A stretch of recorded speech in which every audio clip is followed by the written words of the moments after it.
Hello and welcome to this Java Thread Communication tutorial for beginner programmers. In this video, we will cover the basics of thread communication in Java. Threads are a vital part of Java programming, and thread communication is essential when working with multiple threads. Communication between threads allows us to synchronize their actions and ensure that they work together efficiently. There are two ways to communicate between threads in Java, one through shared memory, and two using wait and notify methods. 1. Shared memory. Shared memory is a way for threads to communicate by sharing data.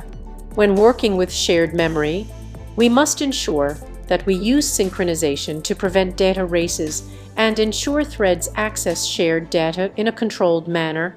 For example, let's say we have two threads, A and B, that need to work with a shared variable counter. We can define the counter variable as volatile to ensure changes to its value are visible to all threads. Additionally, we can use synchronized blocks to ensure that only one thread can access the variable at a time. 2. Wait and notify.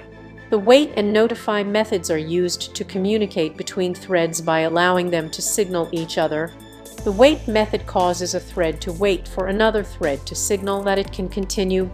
The notify method signals a waiting thread that it can proceed. For example, let's say we have a producer thread that produces items and a consumer thread that consumes them. We can use the wait and notify methods to ensure that the consumer thread only consumes an item when it is available. That's it for this Java Thread Communication tutorial for beginner programmers. We hope you found it informative and useful. Don't forget to like and subscribe for more programming tutorials. Thanks for watching and happy coding!